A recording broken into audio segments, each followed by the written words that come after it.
Oke, bertemu lagi di channel YouTube-nya Parkit Channel dalam segmen seandainya seadanya. Sekarang iya seadanya udah ngandai terima pade itu Pak. Saya ditemani sama Babe yang paling spesial ya. Iya. Malam ini karena temanya juga tema-tema yang sedikit mengedukasi buat para penikmat YouTube channelnya Parkit Channel. Assalamualaikum warahmatullahi wabarakatuh. Dengan Babe, siapa namanya Babe? Fadli. Babe Fadli. Babe Fadli ini kalau boleh tahu dosen ya? Dosen di mana Be? Sekarang tuh saya stay-nya di Unpas, di DKV Unpas. Unpas tuh Bandung? Ya, DKV Unpas. Tadinya memang saya sempat stay di Cirebon. Stay di Cirebon, ngedosen di Cirebon ngedosen juga? Tahu masih ada nggak?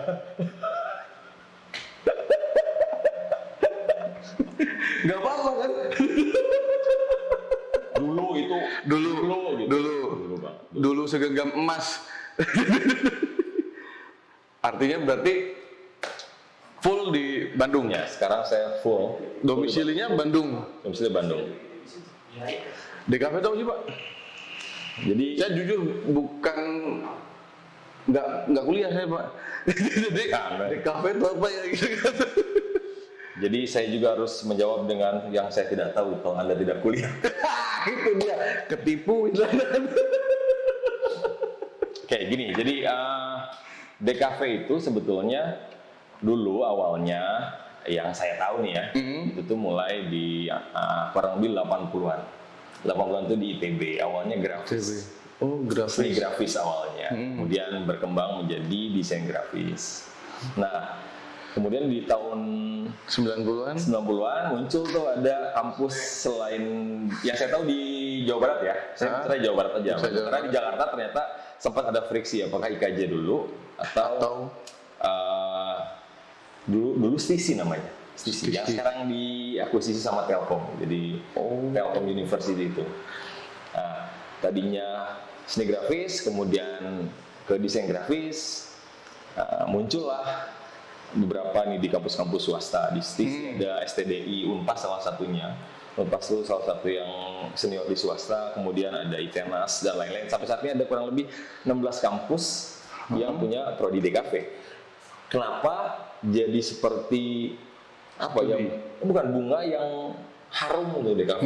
Jadi setiap kampus kok pengen ada. Jadi sebetulnya kalau dipecah secara tipologis, secara kata huruf ya DKV, desain komunikasi visual. Bagaimana mendesain sebuah pesan lewat visual. Jadi disampaikannya, dikomunikasikannya lewat visual. Tapi ternyata di luar istilahnya lebih tenar desain grafis. Orang tuh masih tahu, coba lebih simpelnya desain grafis berarti. cek deh kalau misalkan di koran gitu ya. Grafis itu masih muncul. Meskipun sekarang sudah mulai ada yang aware bahwa sekarang DKV istilahnya, bukan DKV. V-nya visual ya? Ya, dulu grafis itu cuma di media grafis doang. Ya, media aja. Sekarang kenapa jadi DKV? Karena medianya mulai berkembang gitu. Tidak hanya di grafis, di TV ini. Milenial. Sudah milenial. Ya, kurang lebih gitulah ketika menjelang ke sini. Sudah mulai berkembang lagi, medianya lebih banyak. Akhirnya namanya tuh dirubah gitu. Bahkan nomenklatur di Kemendikbudnya sudah jadi DKV. Sudah DKV. Tapi tetap orang-orang yang apa ya? Kalau dibilang kita bukan generasi X mungkin ya. Tapi baby boomers, masih aware dengan namanya grafis. Grafis ya, desain grafis itu sama dengan aja. Kalau untuk cakupannya Pak? Wah, edan pokoknya panglobana DKV mah. Jadi kalau bahasa Inggrisnya tuh ngarawu kusiku tahu? Iya, itu semua disikat semua. Semua dipelajari. Sebetulnya termasuk kayak gini juga ya. Sebetulnya kurang tepat. Ini salah satu. Ini salah satunya. Tapi kalau menurut saya sebenarnya kurang tepat. kurang tepat. Jadi tidak bisa bahwa kita tuh mengerjakan sendiri dalam konteks DKV itu nggak bisa. Makanya kalau gini nih kita begini kan ada kameramennya, ada yang editornya, ya, scriptwriternya ada, dan lain. Harusnya itu dipisah-pisah. Karena DKV nggak bisa all in one. Nggak boleh. Oh, nggak boleh? Bisa banget. Anak DKV bisa. Sebenarnya iya sih, bisa semua sih sebetulnya. Tapi ya sebetulnya seharusnya tidak begini. Bagi-bagi lah. Bagi-bagi ya. Jadi announcer nggak bisa kok. Bisa lah. Banyak kok lulusan DKV yang jadi pembawa acara. Pembawa acara. Berarti termasuk itu pembawa acara tuh peluang untuk di industri juga? Ya, jadi peluangnya itu di swasta, di negeri, bahkan peluang yang paling besar sekarang dalam konteks masa pandemi ini adalah wirausaha. Seperti kayak vendor planner nih kayak begini. kayak gini. Itu yang paling besar bahkan peluangnya kalau menurut saya saat ini. Dan artinya DKV ini tidak melulu harus dengan satu orang yang garap. Ya. Enggak begitu. Iya, enggak begitu. Enggak begitu. Oh, enggak boleh serakah kalian. Ya. Tapi tanah nawan jangan pengen duit gede banyak. Jangan tangan duit bungkus. Bios. Terus juga DKV itu kolaps tuh gampang dengan siapapun. Nah sekarang nih masa pandemi kan katanya 4.0 saat ini ya. Iya, 4.0. 4.0 cenah. Apa sih 4.0, Pak? Jadi semua yang berhubungan dengan teknologi. Iya. Kita mau bergeser ke 5.0.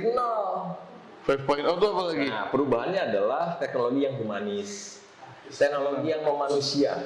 Memanusiakan manusia gitu. Nah, memanusiakan teknologi. Memanusiakan teknologi ya. Artinya poinnya adalah teknologi dan humanis. Itu 5.0. 5.0. Nah, DKV saya yakin juga nanti akan bergeser. Entah ya kapan, tapi saya yakin ke depan DKV itu bergeser. Tidak lagi bicara tentang marketing, tidak hanya bicara tentang marketing, jualan, iklan dan lain-lain. Tapi konteksnya lebih ke arah memanusiakan. Lu pernah dengar nggak, Kang, misalkan mau rek jualan, kita berbagai cara dilakukan dalam berkesan akhirnya seperti brutal. Ya, chaos kan, Menghalalkan segala cara, menggurui dan lain-lain.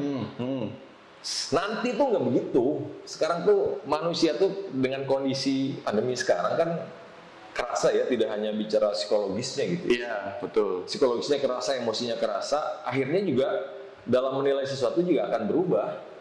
Tinggal iklan misalkan, anjir orang bisa, enggak, sekarang mah enggak gitu. Enggak. Akhirnya yang didekatinya adalah rasanya, insight-nya. Di dalamnya. Dalam manusianya yang disentuh sekarang. Enggak lagi beli satu dapat dua. Udah enggak. Kos promo standar. Enggak, Udah enggak nyentuh bukan sekarang. bilang tidak begitu.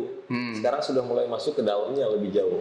Lebih detail. Itu makanya konteks DKV sekarang banyak perguruan tinggi yang pengen apa ya istilahnya memutakhirkan kurikulumnya. Selain anjuran dari Mas Menteri istilahnya. Mas Menteri ya. Ada MBKM dan lain-lain. Tapi kedepannya memang begitu. Mau nggak mau kita ikutin. Ya. Gini Be, bicara soal pandemi, dosen liar, susah. kayak susah liar. Bukan mahasiswa aja yang liar, dosen juga liar sebetulnya. Aku kan tinggal di mana wae ke apa? Tapi ada tanggung jawab. Nah, jadi gitulah. Jadi itulah. kami itu ada tanggung jawab Betul. gitu di sini yang sulit. memang. Betul. Karena ya memang sih. Saya yakin semua sih, tidak hanya dosen, terutama dosen ya. Ya semua aspek pasti semua ya. aspek itu terpengaruh gitu. Kalau kami dosen jelas banget gitu. Masalah yang dirasakannya tidak hanya bagaimana cara mengajar dengan virtual, kemudian menciptakan inovasi dan lain-lain. Ini salah satu cara yang dipakai oleh beberapa kampus DKV untuk menyampaikan perkuliahan, podcast. Iya, podcast. Sebetulnya ada materi di dalamnya gitu loh. Jadi akhirnya kita rekam podcast misalkan kayak begini, bicara tentang satu materi tentang kampanye sosial misalnya. Hasilnya kita share ke anak-anak. Atau ya upload di YouTube, anak-anak kuliah hari ini coba lo tonton YouTube. Nonton YouTube ini.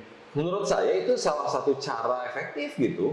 Tidak hanya sebatas Zoom, ketemu, kasih Tugas, materi ya. gitu. Memang ada interaksi gitu. Tapi kadang-kadang karena banyak pertanyaan, akhirnya jadi nggak fokus gitu. Iya. Kalau begini dia akan fokus ke kita. Iya, face to face gitu ya. Enak. Tanya, gue jawab, atau sebaliknya saya tanya dijawab misalnya. Ini salah satu cara yang dipakai beberapa kampus. Itu kesulitannya. Satu itu, yang kedua mahasiswa teh bayar teh mahal ya, banyak yang bayar mahal. Betul. kemudian ekspektasinya besar, ketemu di kelas, ketemu sama dosen bisa diskusi, itu kan hilang. Terus juga kesehatan nih, mata saya tambah plus, akhirnya bolor. Radiasi Gara-gara juga ya. lihat web, terus handphone, laptop, dan saya yakin semua begitu. Radiasi. Radiasi itu wah kuat bisa nih. Berkilir oke. Asli, saya mata tuh. Misalkan anak saya mau beli obat, nih teh takarannya berapa? Duh jauh.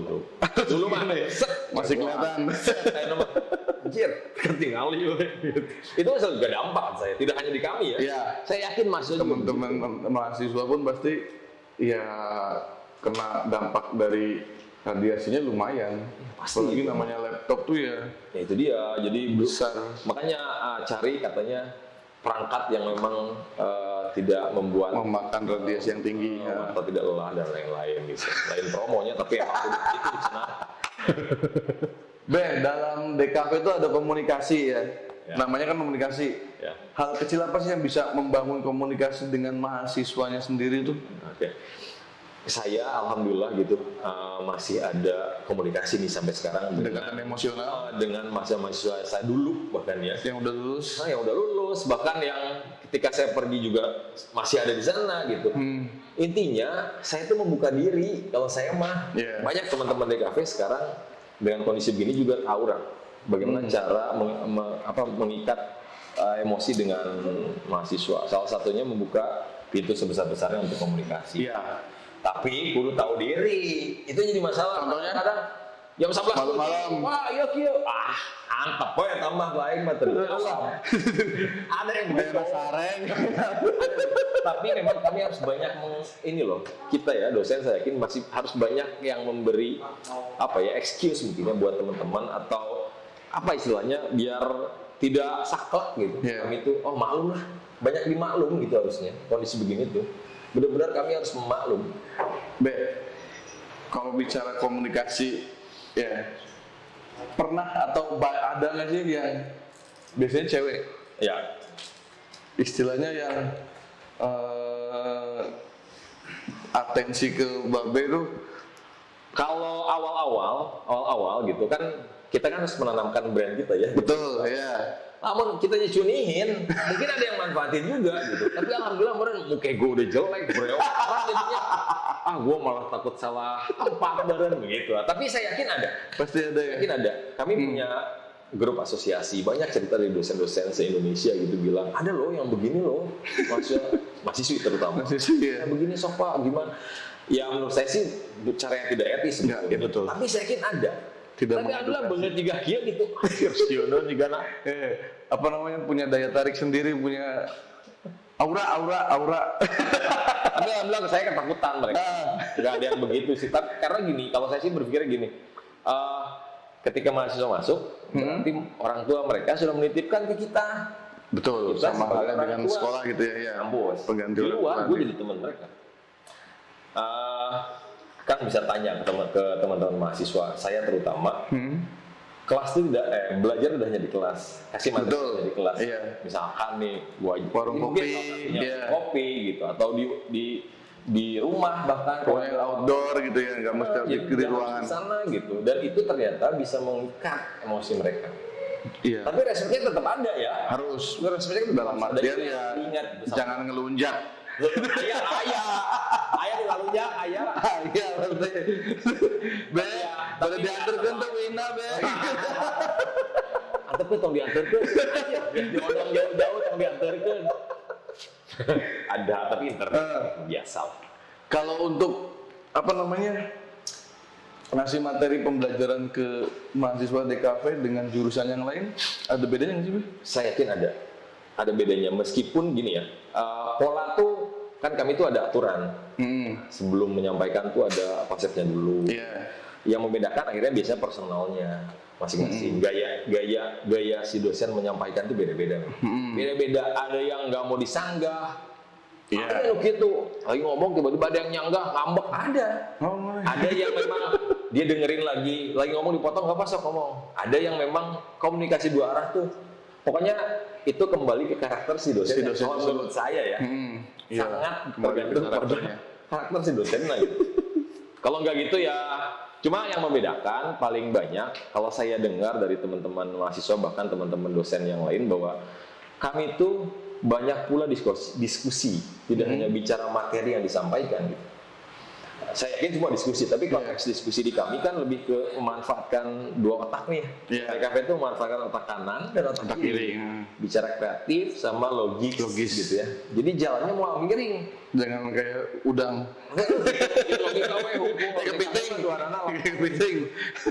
Ya intinya gitulah, sering diskusi, kemudian tidak terlalu saklek ya. Cuma karena di awal biasanya kami menyampaikan, kan kita ada konsep nih di awal tuh memaparkan kita akan belajar apa, nanti pertemuan sini belajar apa. Jadi mereka udah tahu gitu sebetulnya.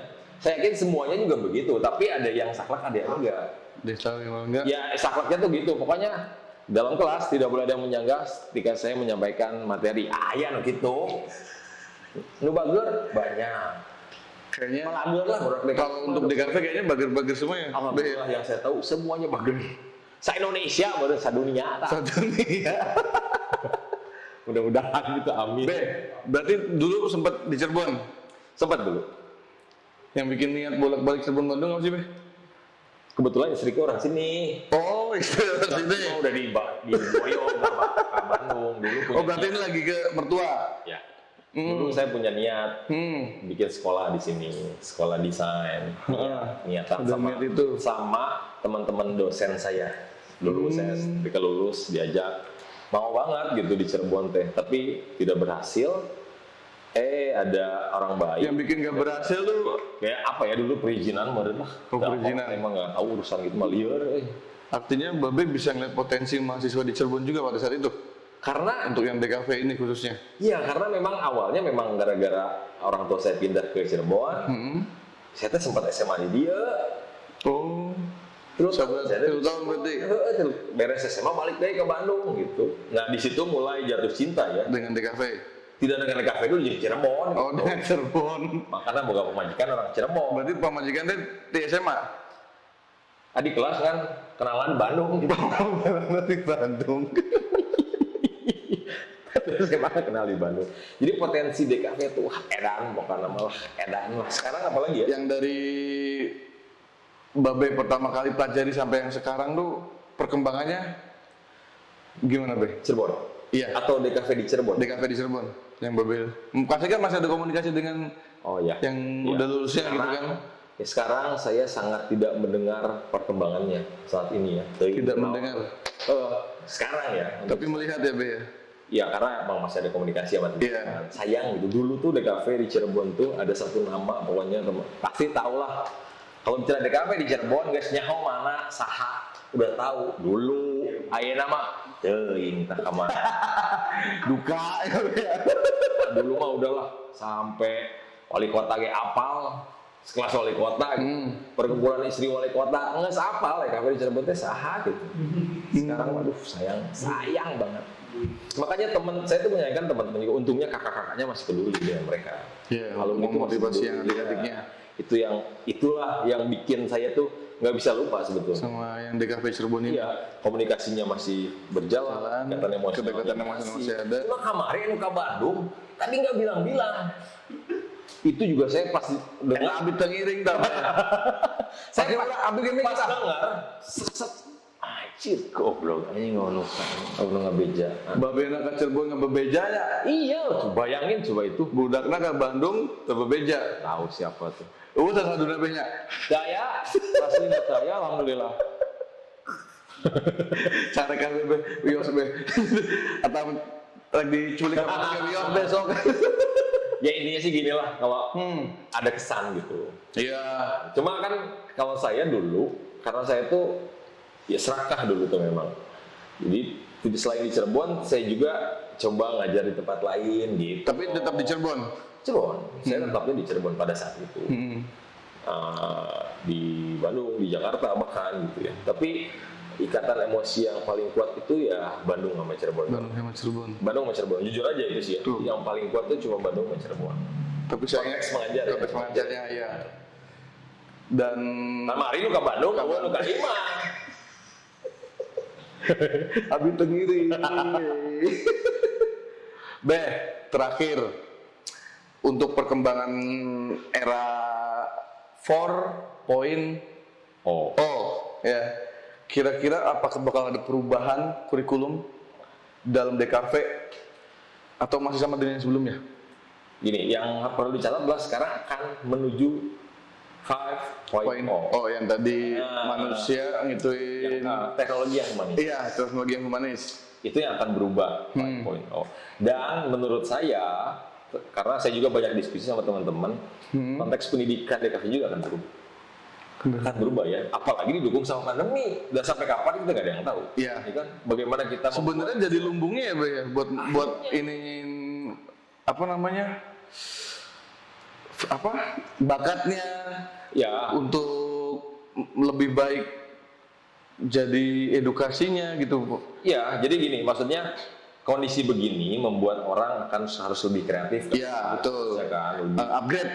Iya. Harus mengupgrade diri. Tidak iya. hanya kami, dosen, atau bahkan mahasiswa. Semua orang iya. yakin semua Adaptasi dengan harus beradaptasi kan dengan apa normal new atau new normal lah. Apa gitulah.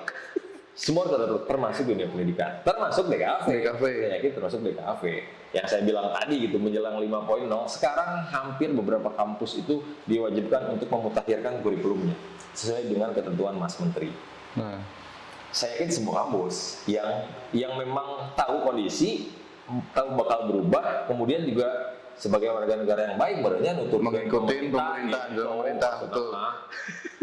Dan itu mulai terlihat sekarang banyak udah mulai memutakhirkan kurikulum, istilahnya gitu, pemutakhirkan kurikulum.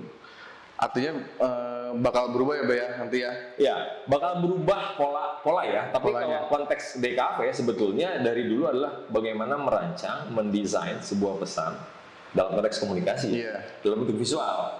Nah itu sih tetap, saya yakin itunya tetap. Cuma how to-nya akan berubah. Cara sebenarnya saya yakin berubah. Oke, rekan-rekan Pargi Channel, terutama DKV, kayaknya yang DKV Cirebon sekarang belum tahu ya, Be, ya? Apa sih?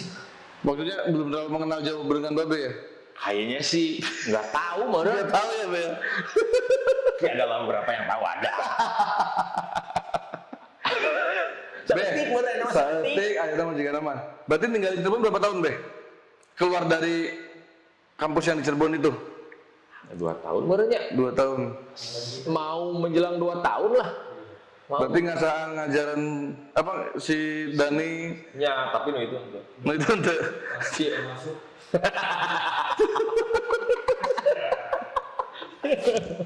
Saya 8 tahun ya. 8 tahun Cirebon. 8 tahun 89 berarti. 9 ya 89 tahun. Cukup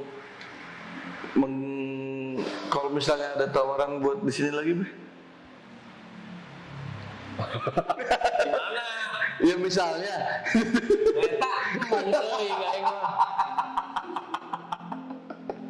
Enggak lah, kayaknya nggak mungkin juga. Fisik? Nggak mungkin juga. Ya. Insya Allah. Ya, kalian tahu kan? Insya Allah. Tapi saya sih tetap berdoa untuk perkembangan Indonesia tentunya. Betul. Khususnya yang pernah ya, terutama teman-teman untuk yang pernah sama Babe dikasih ya gitu. Tuh. Jadi kalian jangan sekali-kali kalau ke Bandung nggak ngabarin apa mau di reschedule lagi. Lupa Be, sebegitu. Saya nggak dengar tadi. Iya, goblok. Marah pisan. Bener ya, Be, tidak ada istilah bekas anak tuh, Be, ya? Ada. Oke, tanya lah. Alhamdulillah gitu saya mah. Be, terakhir mau minta saran atau yang sekiranya bisa memotivasi yang pernah ditangani sama Babe, murid mahasiswanya, dan bisa menularkan ke adik-adik kelasnya. Kalau saya sih gini, dari dulu tuh saya selalu yakin nikmati prosesnya. Anda yang akan menuai hasilnya sendiri. Betul. Itu aja, nggak usah lu ngeluh sama proses gitu. Proses melalui Iya. Karena toh bangun, bangun. Sok aja cobain. Insya Allah itu mah. Dalam proses wajar kalau ada protes ya, Be, ya? Wajib. Wajib, ya. Protes itu proses mah. Ya. bagaimana dia menanggapi protesnya kan. Nah, itulah. Nggak apa-apa, itu sih wajar. Itu yang selalu saya tekankan kok ke teman-teman mahasiswa gitu, yang pernah ketemu sama saya gitu ya. Pernah satu meja bareng, ngopi bareng ya, Be ya. Makanya nikmatin aja prosesnya, Iya. aja cobain deh, nikmatin prosesnya. Insya Allah gitu, di satu titik tertentu lu akan nemu gitu. Betul. Tinggal ketik aja, Insya Allah gitu. Nah, Itu juga yang saya dapat dari dosen-dosen senior saya. ya istilahnya ilmu turun-temurun. Ya. Dan yang memang bijak ya seperti itu, nikmati proses. Kalau ada protes tuh ya memang nggak ada lah kemenangan tanpa semangat ya, Be ya. Iya, harus ada Keberhasilan perjuangan. dalam waktu singkat tuh nggak ada ya, Be ya. Ya. Oke rekan-rekan semua,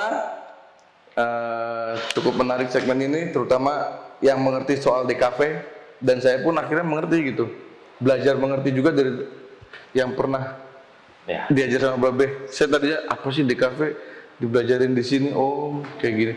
Jujur awalnya tak kirain DKV itu di kafe, karena mereka sering nongkrong di sini, Be. Ya. Bedes-bedes ini nih. Kenapa sebutnya bedes? Kalau dibilang the best kayaknya terlalu tinggi ya, Be. Insya Allah jadi the best. Iya kan, makanya dibuat bedes dulu gitu kan. Ya. Iya. Ya itu kadang-kadang jadi lelucon kita juga. Iya, betul. Lagi nongkrong, ker di mana? Ker di kafe, padahal di kampus. Ya, sekian obrolan kita malam ini dengan Babe Fadli. Terima kasih, Be. Jangan kapok. Kalau nanti ke Bandung, insya Allah saya buat ikut lagi dan ketemu lagi. Kita Amin. syuting di sana, nggak apa-apa ya? Boleh. Iya, siap. See you semuanya. Assalamualaikum. Assalamualaikum.